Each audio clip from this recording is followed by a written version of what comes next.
a chance to populate if anybody wants to get in on here. Right. Hi, Lobby. Hi, Lobby. They're my friends. Don't talk to them. No, I'm kidding. Wants to. All right.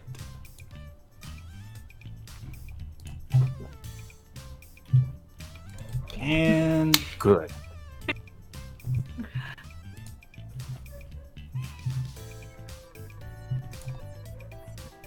Gonna send the. Oh, I can't post on Discord. There we go. I'm gonna let everybody on our Discord know that we are live.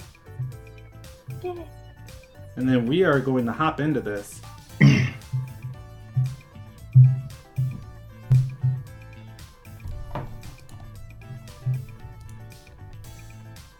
All right. So let's go. All right. Oh gosh. Okay. I'm so excited. I'm so super excited.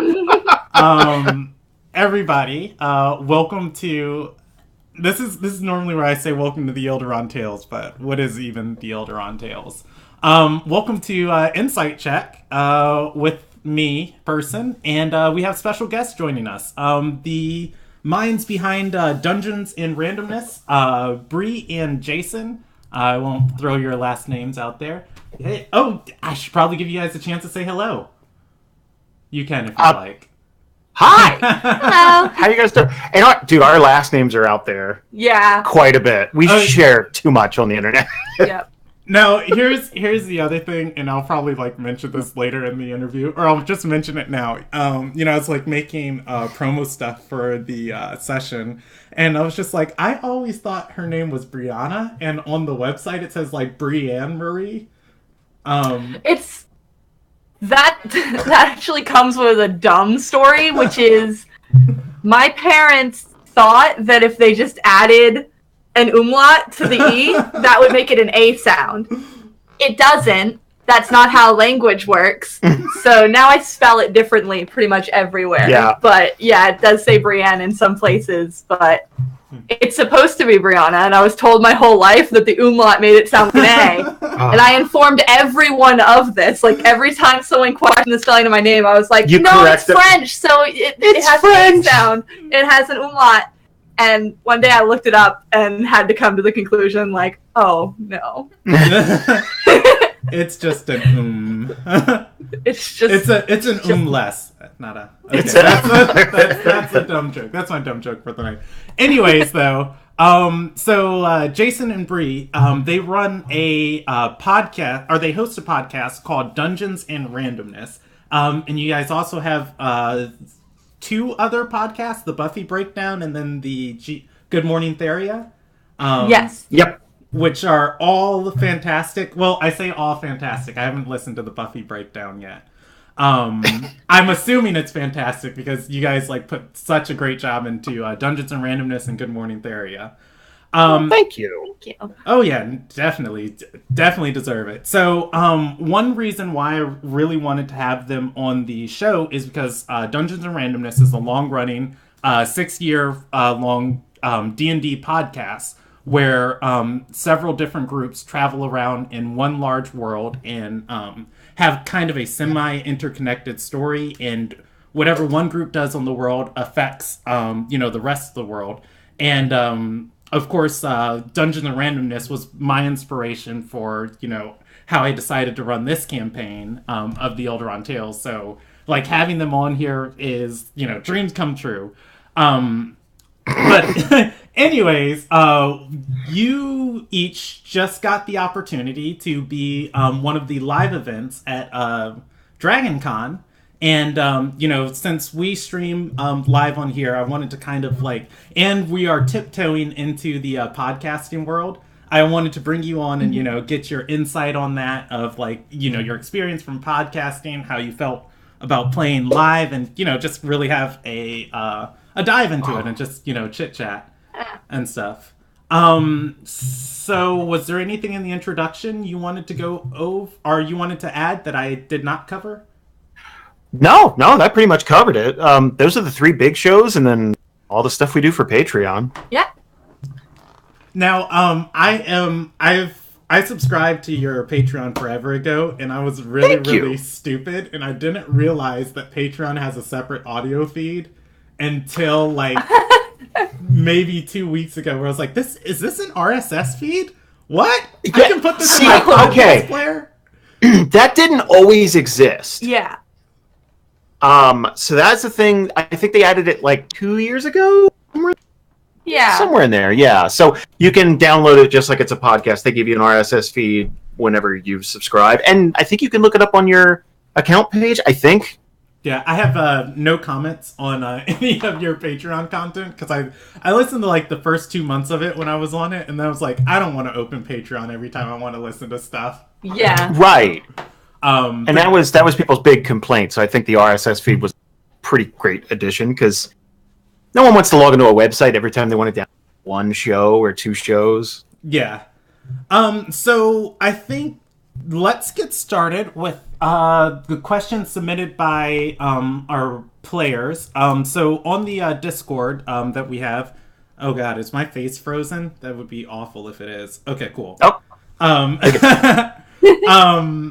So let's on the Discord for the Elderon Tales. I had my players, submit questions, any that they wanted to ask you, and we are just going to go, top down on this list, and then we'll, dive into some deeper stuff later. So one of the first questions thrown at you was when you're making characters, NPCs or player characters. Or anything for the story, do you start with race, class, and background, or like a basic concept? For me, I usually start with a concept and then fill in the race and background. Sometimes the race or background is the concept. Like, one time, not on the show, but like before I was on the show, I had a tiefling who was raised by Minotaur, and that was basically the concept. But typically I take like one or two things that I like from another character or something that I see and I'm like, oh man, if they had done this differently, that would have been really cool. And then that's the start of a character. Like, I've said it before, but with Jadzia, my first character on DNR, that was a nugget of Raceland, where it's like, I really like that Raceland's a coward. I really like that he's kind of a dick and he's not the good character in Dragonlance. But I don't want to play an evil character. I just want to take that cowardice. And then that's, why is she a coward and all of that. And then I work backwards. And that's usually what I do. It's pretty much the same for me. I usually start with a concept. Because I don't like... Okay, if you're in a fantasy world and you can come up with anything, and I'm doing NPCs and stuff, if I'm thinking... I usually think of the character first before I put him in a town or anything like that. It's like, well, where would they probably end up? Or where's a place that they could get stuck that would be terrible for them, and that would be interesting. So it's usually a disposition or a just a concept for a character, like, oh, there's a person who owns a shop and maybe they hate it. Maybe they inherited it from their folks, but that's how they get their money, and they, stuff like that. And then it's most of the time, honestly, race and class don't even matter, because for NPCs, for PCs, it's way different, because you have to have a skill set to be on the road or you're going to die quick. Right. If you're in a town, you can, like, I don't have to give them a class, and they could be a drow baker or a dwarf baker or whatever. It doesn't matter. Unless they're in a racist town. Exactly, yeah. That's the only time where it matters. And then when you do pick a race, then it becomes, okay, well, how would they interact with these other people? Because everyone comes in with such baggage of, like, thousands of years of strife or fighting or whatever. So it's, if let's say they're a dwarf baker and they're in a town with elves, it's like, well, he's gonna be a grumpy baker. Yeah, exactly. Maybe he's not super happy about that. Putting Dwarven ale in all of the bread is just crappy bread. Okay, so that's going to kind of lead us into the second question. Where do you get your idea for good character backstories? And I will caveat this with the player who asked this. We kind of had a discussion about it in the Discord, because this is a huge question. There's so many areas to draw inspiration. But for you, I guess, and either one of you can take this one first. what would you consider a good character backstory, and then where do your ideas normally germinate from? Okay. The idea of good is completely based person to person, right? So, like, to me, a good character background or a good personality for a character is based completely whether or not people are interested in interacting with that character or finding out more. Because you can sit, and this is for players or DMs, but you can sit for hours and pen a book about like why your character's badass and awesome and they're so cool and all that.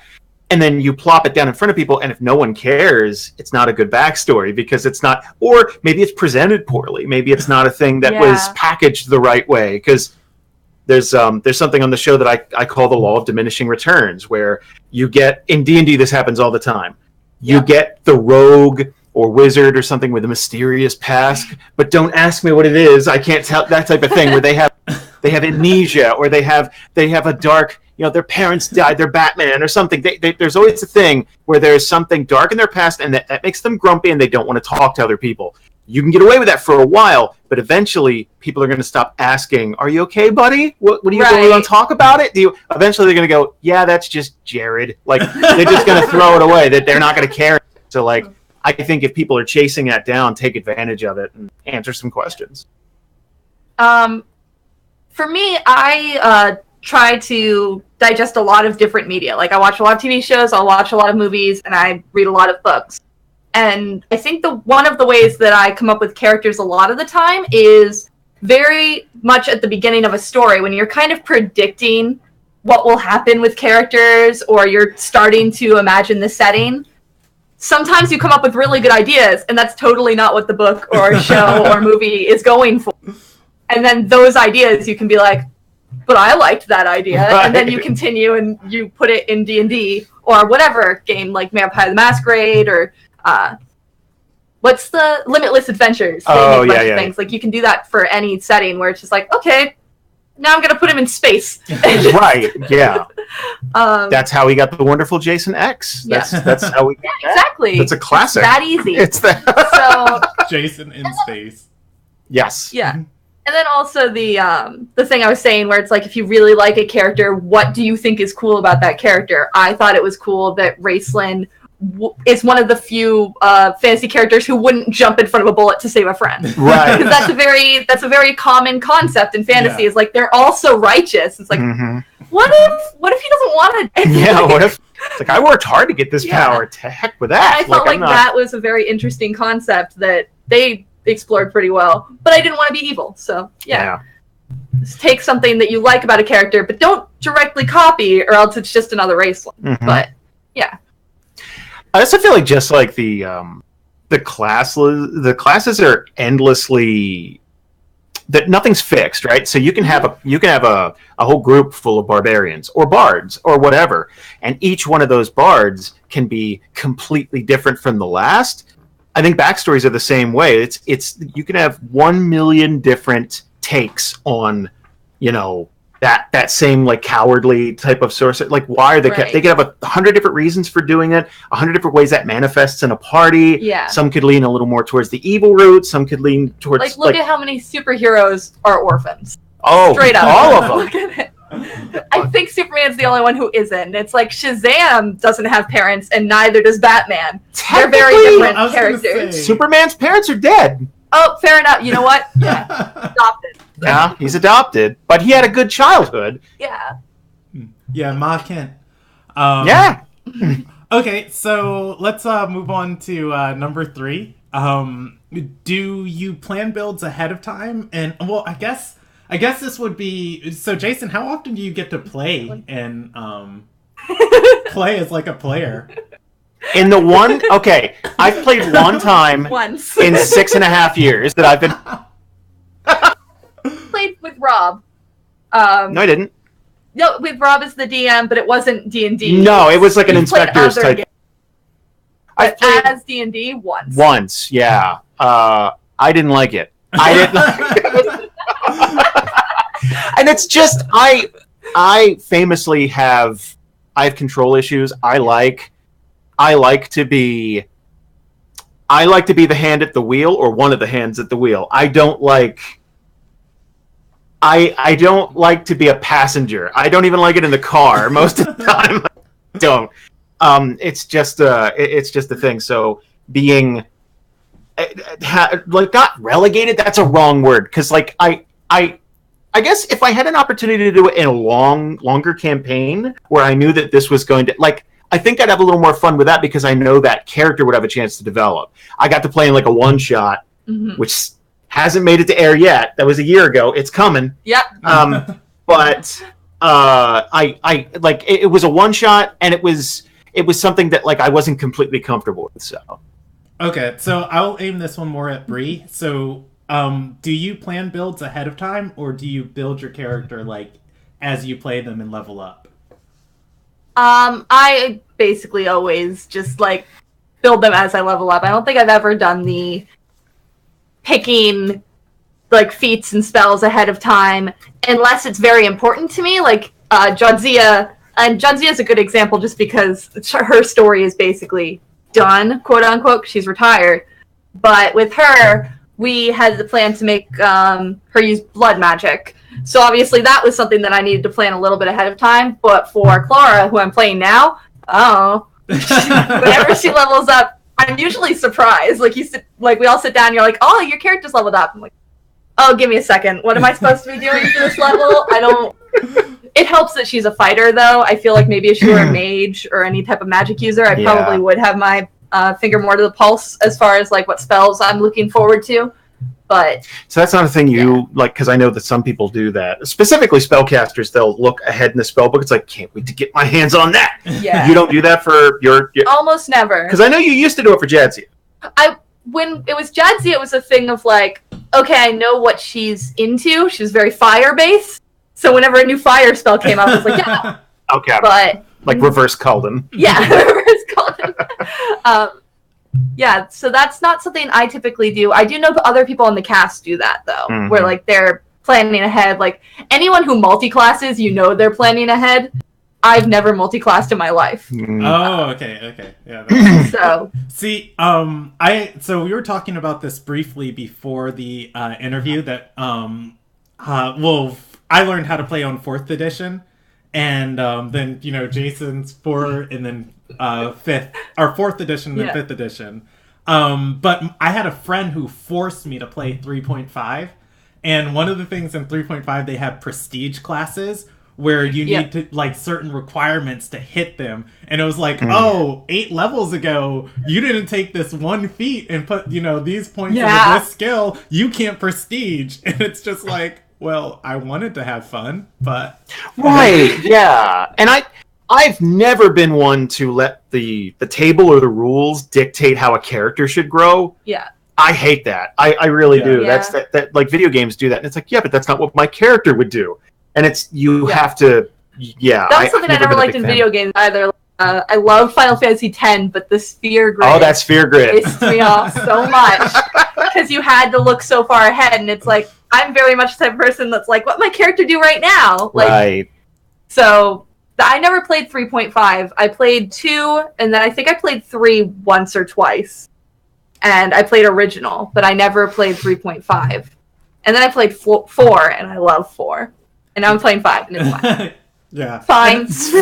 I think that's one of the things that they did really well with 5th edition is that, it's just more fluid as far as your character can grow wherever you want them to grow. And it just feels good. Okay, so now we're going to get onto a little different subject of questions. These were submitted by another Dungeon Master on our Discord. And he asked, what is your methodology behind your approach to the show? And then he gave some examples. Is it like a game among friends, or is it specifically designed in mind with being broadcasted to an audience? That's a compound question. I can break that apart if you want me to. Right? No. Do you want me to go first, or? Yeah, go ahead. Yeah, okay. So, when we first started, and this was years and years ago, obviously, I personally never saw it getting this big or reaching the audience that we do. Because if you told me that any of this were possible, it's like making a living off this being, you know, our sole job, moving and having the listenership we do, having, you know, how many games do I run a month? 7 games a month. So that's 7 different groups, and they're doing that. Like, any of that, I would not have believed you at all. So when we first started the show, and boy, howdy, does it show if you go back and listen to episode 1. We're not. It was a game amongst friends. It was a game amongst friends, and it was not broadcast like a show. I like to think that as time went on, we kept the whole game with friends thing, but we polished it up a bit. The editing got tighter, the music got better, the sound got a little more pleasant to listen to. But first and foremost, everybody in the show is my friend. Like, everybody in the show, we're both friends with everybody. Like, that's when we're casting somebody for the show, we're looking for a new friend. We're interviewing a friend. That's what we're doing. They're all my friends as I kill them. Right. And I think that we've had people, I'd say we've had people on the show that were not friends. I was going to say not friends first, but not even friends. Like, it was very much a thing. It's like when they were not on the show, boom, we cut contact, because it was a show for them. It was like, no, I want to fill a slot. I want to be recorded, and we're going to put it out there. But this is not a thing. We're not going to sit and hang out. We're not friends. Yeah. So, currently every single person on the show, I think that it just took time to get it this way, but it's like this perfect little ecosystem where every single one of us, when we meet up at Dragon Con, we can go have dinner, we can go hang out and have drinks, we can be with each other, and it has nothing to do with the show or a game or whatever, but we could also sit and just play a board game and stuff too. So yeah. Okay, so how do you feel? Same. Excellent. Well said. Well said. That was good. I'm just imagining like the Morgan Freeman meme of like, he's right, you know. No. All right, so let's move on to the 5th. Well, actually, I want to addendum that question, and I'll add my own little one onto this. So obviously, yes, it is a game among friends, but it is being broadcast to an audience, so you kind of have that duality nature there. And I think I messaged you on Discord, or you answered it on a GMT, but I briefly asked, like, what were some things you did to make the show more palatable? And your response was, recapping things. Are there any other elements that you put into the show to make it more digestible as, like, a show? As far as, like, hey, come watch us do this thing for an hour and a half. Well, one of the big things is the editing. Because obviously, like Jason said, we're all friends. So when we first sit down, there's about an hour of just like messing around, and then there's a break where we all mess around, and then sometimes we just go off on tangents. And there's some people who love that, and that's like their favorite part of the show. We have behind the scenes now for people who really like that stuff. But for people who just want to listen to a show, the thing that is on our main feed, that's pretty much not completely taken away, just like we back off of that a little bit. Like I think I have a rule where it's like, if it's over 3 minutes and it's not super funny, I'm going to cut it out. Right. If it's super funny, I'll usually leave it in. Really good. But if it's not super funny, I'll just cut it out entirely. So that's one of them.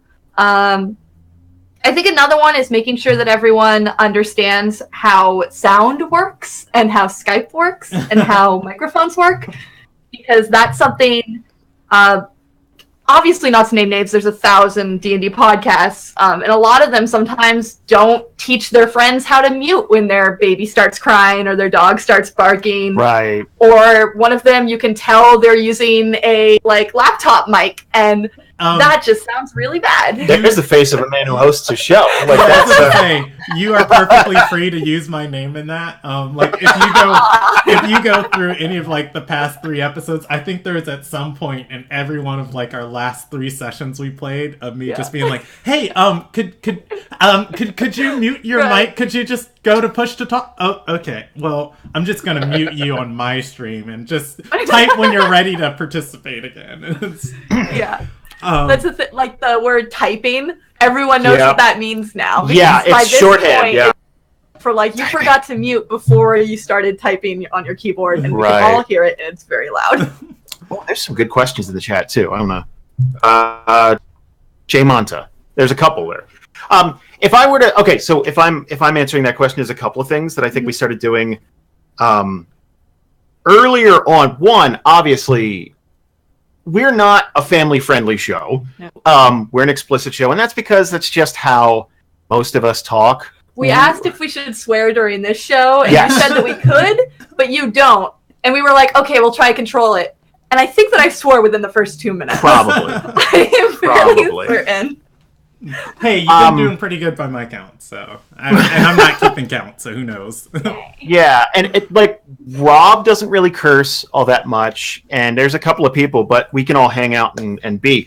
There's one word, but there early on we realized, oh, that's a hurtful term, even though we don't mean it that way. Let's take it out. I think that helped a lot because it's.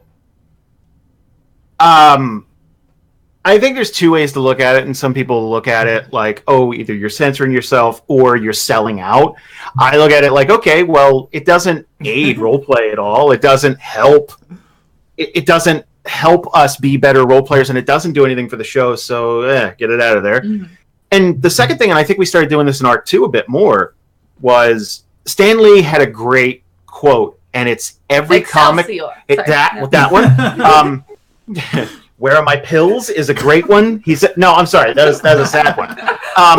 He said that everyone's comic book is someone's first comic book. Like, every comic that goes into the market is someone's first comic. They're going to pick it up. If it's Avengers 46, someone's going to pick that up and go, oh, what's this Avengers thing? I don't know who that person is at this point, but when I was a kid, that held a little more true. So try to recap things. Don't take it on face value that the audience just knows, because to me, if I pick up a Netflix series, I'm going to start from episode 1 of season 1.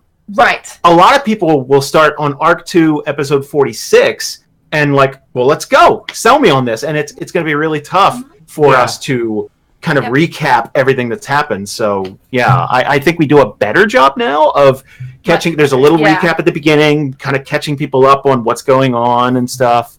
Trying, anyway. So we are at 5:28. I told you guys, I'd take a half hour of your time. I have as much time as you're willing to give. Would it be too much to ask for 15 more minutes? Oh, of course. All right. This interview's over. I'm leaving. No. No. I actually yanked these headphones out of my ears. All right, we're done. This is over. Hi, I'm back. Wow. That was so violent. It was, too. Ow, by the way. That was...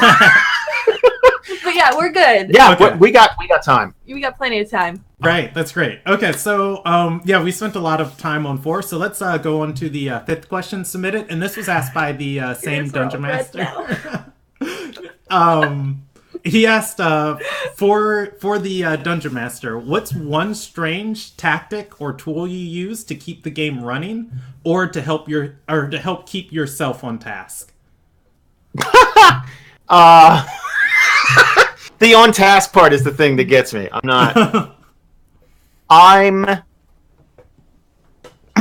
So the part that sells me on the game, and the part that keeps me coming back year after year, and it's the part I realized I didn't necessarily like about being a player, and I didn't like about running modules, is I like to throw different things at players that they might not be expecting, but more than that, I want them to care about the things that are being thrown at them. So for me, it's all about world building and consistency. So I had someone reach out to me on Twitter and kind of ask, essentially, it's like, why don't you give the players a bump because they need it? They were talking about Group B. Group B's been going through a tough time. It's like, just give them some. Right. Can I spoil that on here for Group B? I guess, okay, yeah. If you've never listened to our show, this is a spoiler, or if you're not completely caught up, but yeah, go ahead. Yes, I highly suggest listening to Group B. I highly suggest listening to the whole show. Once again, you guys put out great work, and it's well polished. But I listened Arc 2 episodes like 1 through 20, I think, and Calden loses his hand, and then like preparing for this, I was like, God, I'm so slow at listening to this podcast. I just need to listen to the most recent stuff. And Calden was still alive, and he is in the most recent episode. And then Braylon lost all of his memory, and I was like, God, these guys, they've got such a hard time. Something I'd like to, and this is just once again off subject. We are in our second set of campaigns too. We're in the second part of our second campaign. Like, we had the first half of it, got to big climax, and then we took a break, and then now we're going in the second part. And it got so accidentally super emotional and dark. The thing I've been like telling all my players is like, this time it's 60% more smile, guys. 60% more smile. And we started on like one character meeting his long lost mother, and like we almost all started crying in the session. I'm just like, guys, it's 60% more smiles. You forced that smile on your face. I just wanted to aside from the Group B real quick, but the strange tactic that you use to keep yourself on task. What I don't know if it's a strange tactic. I think it's just basically how you want to run your game, right? And I've never been good at organizing. I have notebooks now. I'm trying. We're currently trying to write a setting book, so obviously we got to be organized for that. We can't just scatter 300 pages worth of stuff and not have it organized. We got. Like, you filled out the towns and cities for one of them twice by accident and then sent them both to me, and then it'd be silly. Yeah. That'd be silly. Yeah, no, I did that. Today, actually, we found out. Was literally earlier. It was a revision of something, and it just, it's very much, I've never been an organized person. I'm very scatterbrained, very OCD. I was a Ritalin kid, so like that was how I grew up. So the tactic I use is just being emotionally invested in everything I run, or try to be, because the more emotionally invested I am, the more I think about it when I'm not sitting down to play. Like, I have a bunch of stuff for Group B to toss at them next, and A and C, and then the Patreon groups, and then we're getting ready to start 2 new Patreon things, and like we're doing a bunch of games is the point. And I want to be emotionally invested in all of them, and I want to get to the next thing. I can't wait to get to the next thing, and that helps me kind of organize thoughts a little bit. Okay, I can definitely get behind that. I've got to absorb that like question, and I'll like take your answer and like put it into a part of something usable. Yeah, because I'm horrible. Like, if you watch any of the things on my channel, like things will happen, and then players will like ask me a question, and I'll answer it, and then I'll go back to like the role play moment. It's like, well, that thought's gone. I don't know where it went. And then it'll be like 3 minutes later, and like, oh, okay, wait. Before we go into the next scene, this needs to happen, and then talk through it. But yeah, I need to come up with some of those. So how about we do like 3 quick questions from the chat, because you did mention, somebody had been asking some, and they were pretty good, and we'll answer those 3, and then we'll go into the host questions. Sure. So one I did see was that I think that would be very interesting was, what is your favorite or preferred class? And I think Jay Monta asked it, but I don't remember where he asked it. But I will throw that at both of you. What's your preferred class and your favorite class? Yeah. I have a weakness for warlocks, hardcore. Like, that's... If I thought that it wouldn't get boring, I would have only in DNR the entire time through. Obviously, I started with a warlock. I'll probably eventually go back to a warlock, because warlocks are cool. I'm a paladin guy. I am such a paladin. That's yeah, I don't know. I just like and we don't use alignments on the show, because like we've kind of said it a ton before. It the good, bad, all that stuff. That's not how most people live their lives. You could be a generally good person, but you have bad days, like everyone does. And I don't think that should switch your alignment or change the spells you use or whatever. Yeah. But I like to think of myself as a generally good person, and I want to try to... I can't be happy if I know one of my friends is unhappy. Like, like it's one of those things. Like I wanna make sure everyone's having a good time. I hit people up personally a lot just to see. It's like, hey, I saw you have trouble with that test, or hey, like I just wanna, I don't know, I've always kind of been that way, even as like a kid. So paladin, like for sure. I don't know what about a paladin ties into that, but totally. Okay, so another one, Arcs 1221 asks, who are you people? No, I'm kidding. Good question. What is the hardest curveball a player has thrown at you? Ooh. I know that's kind of a big one to ask. I can answer while you think on it if you'd like. Please go right ahead. So for me, this one of the stories we have going in our world is this nation was used and basically used by like the evil organization's plot, and then just left to crumble. And so when it was left to crumble, it was like teeter-tottering on a civil war. And one of our campaigns, the players were working directly with that nation's ruler. And he was supposed to be like walking this really gray line of morality back and forth of like, is he evil or is he good, the ruler? And, you know, eventually the player's like having like these emotional discoveries into his past that, you know, leads into like deeper things of the story. And one thing was he was hunting down assassins that killed his father. And he had saw these assassins' faces and had made wanted posters for them. But the players were there when the assassins attacked, and they all had masks on. So they didn't know how he knew these assassins. And so one of the assassins had a personal vendetta against him and rammed a sword through him while one of the players was talking to him in this very hard roleplay moment.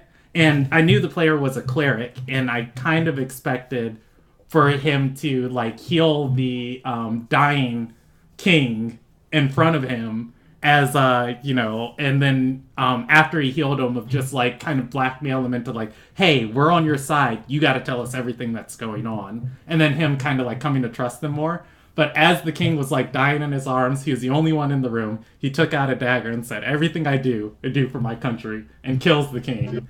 And I was just like, well, this story has just changed drastically. If you just give me like a few minutes, and it's been a heck of a party like going on from that moment. But yeah, it blindsided me. But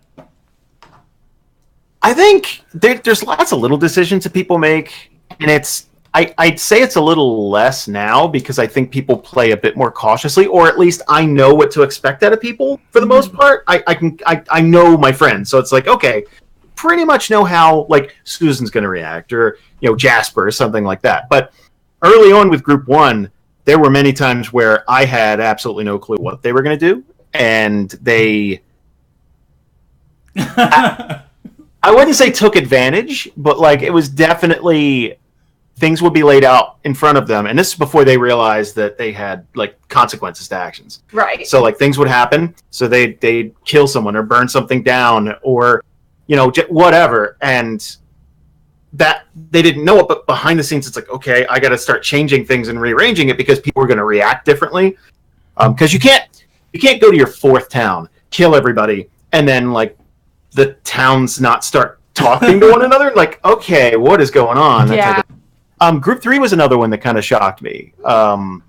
They were working for a kingdom that was essentially kind of tyrannical and racist and stuff, and half the group in one session decided to abandon, like just quit. Like they quit and they switched sides, and it was kind of I wasn't prepared for that. Like in the moment, it's like, really? Okay, that's pretty cool. So, and again, that took the story in a completely different direction. It split the group in two, like literally, and it was pretty cool. I think we got some good stories out of it.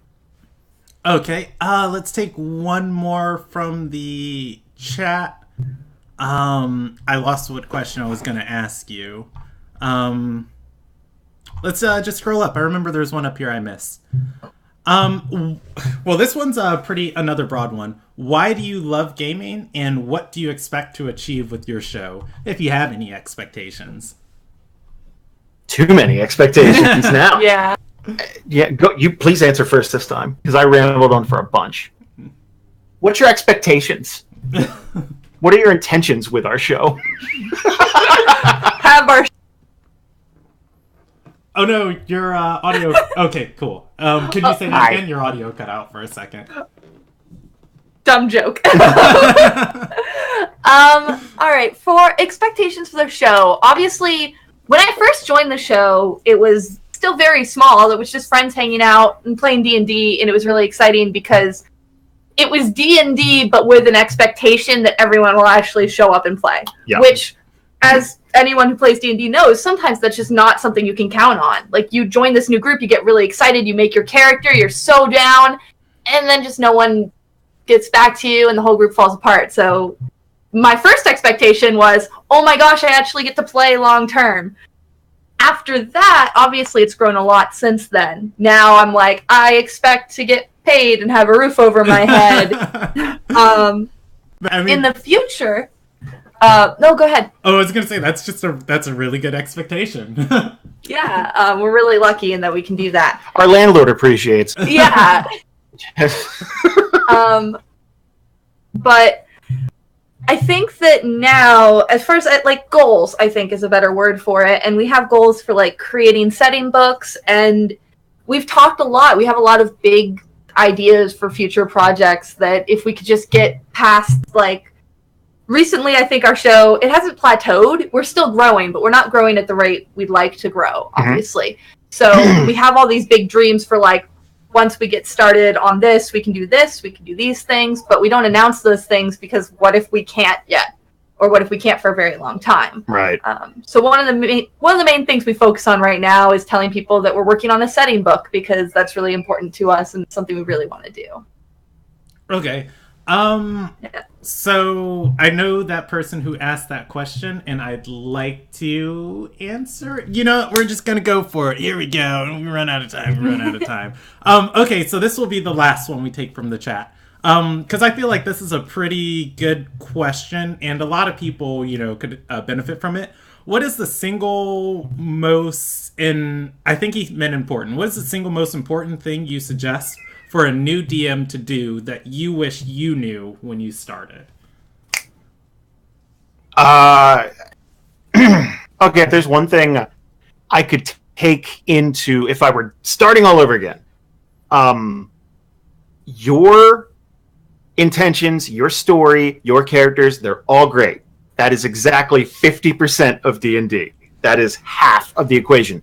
Everything your players do, write it down, write down their decisions, their motivations, their backstories, get detailed backstories from everyone. Who are their parents? What are their goals? Where have they come from? So that every town and city they go to, you know if they have some tie there. It's built in. It's not only, okay, is it built in role play and it exercises that muscle for the group to kind of stay together or break apart, depending on what their decisions are. That's also stuff you don't necessarily have to prep a ton in that session because it's written for you. If the character's there, you just got to stay true to the character they've written. Right. And on top of that, there's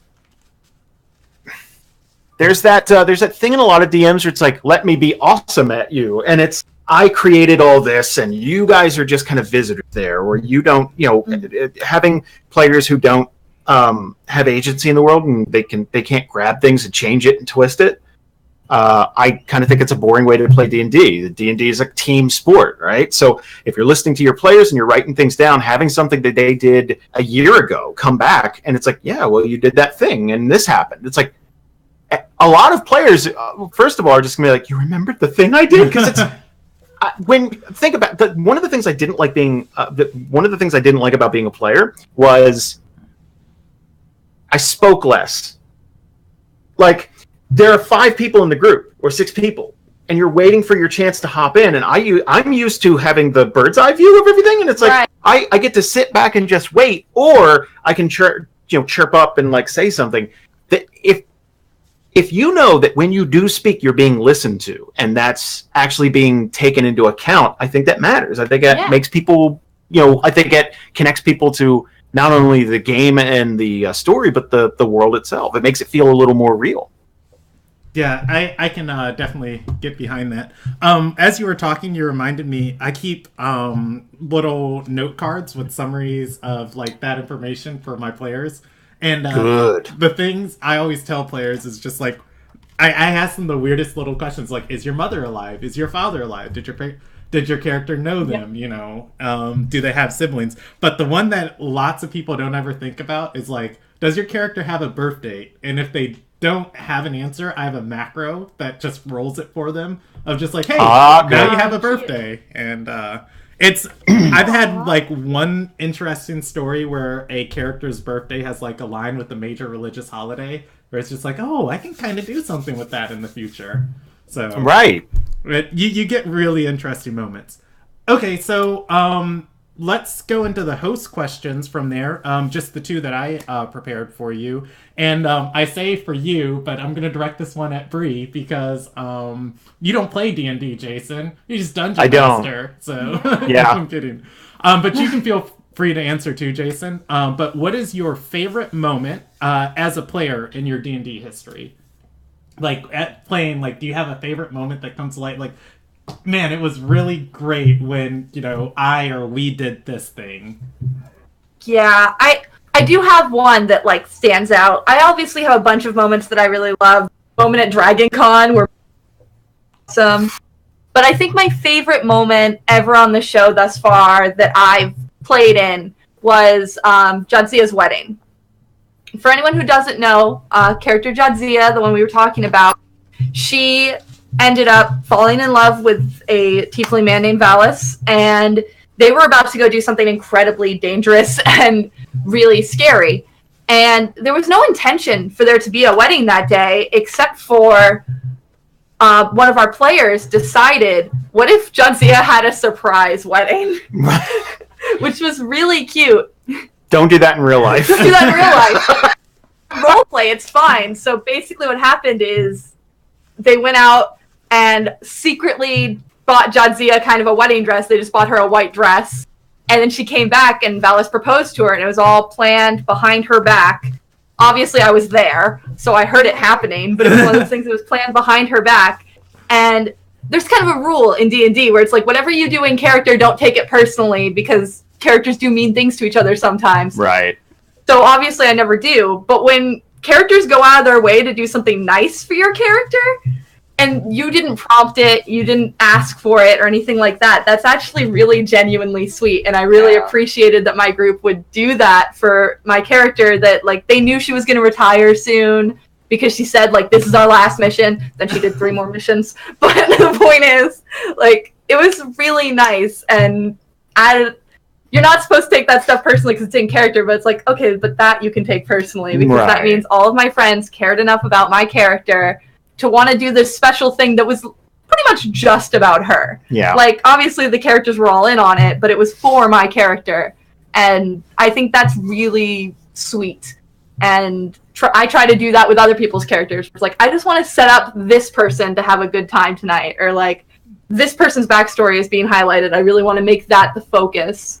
And I think that's important as players to remember sometimes. I think some of the greatest moments come from people realizing when you've been playing with people for a long enough time, and they all kind of feel it in the air, that moment where it's like, okay, this isn't about me or my character. Let's make it about this. Mm-hmm. And like, they're some of the coolest moments on the show are like when we can establish something about a character long form. Like, okay, we can go to Merrick's restaurant. Or, you know, Maddie has this big scene, like stuff like that, where it's like, oh, okay, cool. We get to see these characters either in their element, or there's a piece of that, like we get to really flesh it out, and it's not about everyone at the same time. Because it can be a little diluted the other way. Yeah, I can definitely agree to that. And on what you were saying, Bree, my favorite moment as a dungeon master has been dragging a player into a wedding. And it was... It is fantastic, and someday I'm gonna like take that episode. It's on the channel somewhere, and I'm just gonna highlight those 10 minutes of. It was the complete opposite of everything you said. He ran away from his wedding, and his party went and grabbed him, and was just like, "No, you're getting married today," and brought him back. Jason, did you want to answer the player moment, or was that your answer from your one session of your extensive? Well, no. Here's the thing. I have no player experience, and I'm not even going to sit and pretend. So, like, it was more just like I've known from, again, the 5-6 people sitting in a group. Like, I noticed some of the best scenes are when someone gets to kind of do their own thing, or the group. You're passing that baton back and forth because you realize, okay, this isn't about me, but later on when it is about me, you're going to listen and care. Right, you're going to have my back. Yeah, it's trust fall stuff. Like, I like that. Okay, and so Bree mentioned, the playing at Dragon Con, and that's what I wanted to get into next. So this discussion is going to be like really free form. So what are your favorite aspects, and what are aspects that you notice? Favorite aspects that you notice, God, how do I phrase this? Aspects that you notice and your favorite aspects that change between playing live and playing privately for recordings. And I can go more in depth on that question if you need me to. Hey, personally, okay, I used to be very firmly in the camp, why would you want to play live? That sounds terrible. No, because I do a lot of voices on the show, and I used to be very embarrassed about doing those around people, or the prospect of trying to get everyone in one space. Like, if you lived locally, which I don't live locally to any of my, you live in that's not local, that's the same house. That's there, that's pretty local. The commute to work is a bitch, but I love it. Like, I would, but I mean, like, the closest, our closest friends are in Southern California, so it's still 7-8 hours away. Yeah. We're going to be going to a party later, but like, it's not tonight, but yeah. But anyway, after playing a private game at Dragon Con and then last year playing live, there is something really infectious about being able to look across the table and see somebody's expression, and like being able to there's something really, really cool about that. And there's really something cool about playing in front of an audience that is, to me, just as infectious as the first time you get players to care about something you've written. It's like, oh, I want to do this again next year. We're coming back. We're doing it. Bigger audience, bigger. Like, I just like, because there's something exhilarating about, because the playing private thing or playing pre-recorded, if you screw up, you can edit. If there's a cat meowing, you can edit that out. If there's a motorcycle driving by or someone selling churros outside, like, you can edit all that out. There's no safety net that way for a live, like, we were broadcasting live and we're playing in front of like 140 some odd people. So it's like, okay, if someone screws up, we just screwed up. Like, that's just it. There's something kind of exhilarating about that. It's fun. On the other hand, I'll just make the argument for the thing. Good. I liked playing live, don't get me wrong. It's just like two facets, so I'll answer the other side of it. I think that a lot of people who like things like D&D tend to be a little bit introverted and a little bit nervous. And I think that I've mentioned this before, that I think it really helps sometimes to just play vocally where people can't see you, because that removes one half of the equation of what you could be nervous about. In case anyone's noticed, I've touched my hair about 7,000 times during this hour-long recording where I'm just like, I need to fix this. I'm very aware, like, where I keep my neck at all times, and I think that's something that... Right here. Thanks. He's doing this turtle thing. But, like, I'm very aware of my, like, physical self, where when we're playing over Skype, we don't have cameras on. So I'm just laying back in bed sometimes, or, like, I'll stand up because I just need to stand up in that moment. And there's not, like, a light on me where everyone can see what I'm doing. And when other people are, like, we talk about passing the baton. Sometimes you pass the baton and you're not talking for, like, 20 or 30 minutes. And you don't have to really focus. Like, obviously you're listening because they're your friends and you care. Right. But you don't have to look like you're listening and, like... Right, exactly. Yeah, And it's like, you don't have to do that the whole time. You can just kind of chill. I think it helps a lot of groups stay together too if you're playing online, because you don't have to go to anybody's house. Right. You don't even have to put on pants. Without pants. Yeah, I'm sure the cast has. Yeah. That's fine. Like, in your pajamas, or like, I don't have to put on makeup. I don't have to do any of that, and I think that really helps and that removes one whole half of what you could be embarrassed about. Mm-hmm. And then also, like, I think the scheduling really helps. Like you said, you don't have to get ready. So there are people who literally, I know Jasper sometimes plays at work. He just doesn't leave the building. He just stays there because he has an office, and he's just like, I'll just play here. And as soon as he's done with work, he'll just log on and play. You couldn't do that, obviously, playing in person. Well, yeah, you know, if the whole party showed up at his office, so... That's fair. Yeah, we could also do that. That's true, yeah. That'd be a commute. That's a commute. That's a bit of a commute. But, yeah, I think I'm more of the type to prefer playing online than in person. They both have their, like, ups and downs. I also like that it's much harder to notice the person. We don't have this person. But when I used to play in person, there was always one person who would not stop rolling the dice because they were bored and wanted you to know it. I hate that person. The dice We don't have one of them. Yeah, the one who's just like, I'm being loud so that you know that I don't like what's happening. Right. Yeah. We obviously don't have anyone like that on the show, and I'd never play with someone like that now, but that used to be a hardcore thing. Right. Whenever I would play D&D, there would be one person who the scene wasn't about them, so they had to make, like, a loud show of it. A bit of a demonstration. Yeah. Okay. So that always soured me to it. So I'll ask one more question on this, and then I'll let you guys give some closing comments. So on playing live, and I'm going to be talking on content that I'm unfamiliar with. I haven't actually watched one of the Theriathons, but it's it's my understanding that you play D&D as a live stream on those for an upwards of like 6 hours. 12. 12 hours on them. So how do you feel that compares to like the Dragon Con playing live and like playing online? Because that's speaking of not being able to remove your mistakes. We have a shirt in our store that we just came out with. Oh. It comes from Theriathon. Did it? Yeah, that was on Theriathon when you said that the bear was very heavy and then you gave a number. Yes. And the chat went insane because that number wouldn't make sense.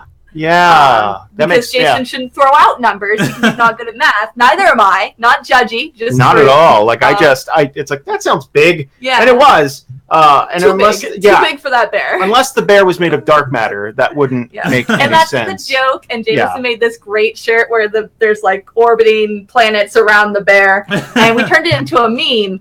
But I think normally if we had just recorded that show and you had just said that, it would be a thing where either almost no one noticed, or it would have been a thing that we edited out post. Maybe, where it's like, Jason, did you know that sounded dumb? We shouldn't put that in the episode. If I had a nickel for every time. But it was still super fun, and I remember being in the chat being like, fucking hilarious. I mean, freaking hilarious. Nailed it. Got it. Nailed it. Got him. It's the dip. Jeez. So, okay. We're going to start prepping for Theriathon again. It's in April. So that's 12 hours. So we plug in on this side at like 7 a.m. to get ready. And then at 9 a.m. we're going. And it's just 12 hours straight. Go, go, go. And I think that's the big difference between the Dragon Con session and the Theriathon stuff. I'm too tired to be super nervous when we start Theriathon. Like, obviously you're nervous and you want it to go well, and you're but we start at 9 a.m. Right. And it's a 12-hour thing. So if you flub or if you screw up, then it's basically people who are already listeners of us. They're hopefully someone who enjoys our stuff. So you're probably not going to screw up so badly. Like, unless you say something about Hitler or something like that, you're probably not going to screw up so badly that, people are just going to leave. Whereas the Dragon Con session, I felt much more nervous about because 3/4 of the audience had no idea who we were and may never listen to us or tune in again. So before that session, which was like 2 hours long, 2.5 hours, we were all in our hotel room. Like, the whole gang got together, and there's video of it of us just like, okay, how do you feel? And how you fit? That type of thing. And that was kind of cathartic, that big huddle before the game, like that, I think that there's a difference. So it's the difference between like a sustained little bit of pressure all day and a lot of pressure in a small amount of time. Yeah, I can definitely see that. Okay, so we'll close out real quick. So one of the reasons I wanted to bring you guys on, obviously, you are making an amazing Dungeons and Dragons podcast. We have just started on this channel turning the because we live stream all of our sessions, and then I just leave them there. I don't edit them or anything. But we just started turning the story that the sessions have been telling into a podcast of like a storytelling podcast. And nice. Hopefully, I can email you or something like, hey, what do you think about this? And we can stay in touch. Dude, sure. The teaser for that is on iTunes if you search like in their podcast app, like Ilderon Tales, for anybody who wants to look at it. And I have maybe 2 weeks we'll actually start doing stuff for it. But yeah, if anybody wants to check that out, feel more than free to. And with that, that's the only plug I'm going to put on this video. I'm going to pass it over to both of you. You can give any closing comments you want. You can take 20 more minutes, or you can take, a few more. Just filibuster? That's just anything you wanted to get in that, we didn't cover or go over. I'll let you guys have the final comments for the night. Thank you once again for, coming on. Oh, dude, that's the first thing I wanted to say is thank you for having us and just asking us to hang out and stuff. That's really cool of you, seriously. You've been nothing but nice, by the way. Just now I'm blushing. The chat was super cool. We usually put out an episode every single Monday. This week was an exception because we're just swamped. Yeah. We're really swamped, but we're prepping a bunch of new stuff to go out. So that'll be going out. We do one live show, which is like a recap type show, like a Talking Dead type show, once a month called Extended Rest. We also have a Patreon at patreon.com/DANDR, where we frankly do a stupid amount of content, just trying to make sure that people aren't bored. Yeah. We also have Buffy Breakdown and GMT. Yes. Good Lord, we do too much. We do a lot. We do many things. We also, you can find us on Facebook if you look up Dungeons and Randomness. I see that we have our Twitter right down there, so you can also follow us there. And yeah, I think that's all the things. We're really bad at self-promotion. Yeah. But yeah, man, we basically just want to. I don't know. We're super lucky that we get to tell a story for a living, and honestly, super lucky that we have the friends that we do because they're some of them are in the chat and they're super sweet and awesome. And we only get to hug them once a year, and that's criminal. That's lame. All right. Well, once again, thank you, and hopefully, I'll email you guys about stuff. Hopefully, we can do something again in the future. Everybody in the chat, thank you for watching. I hope that tonight was either insightful for you or at least entertaining.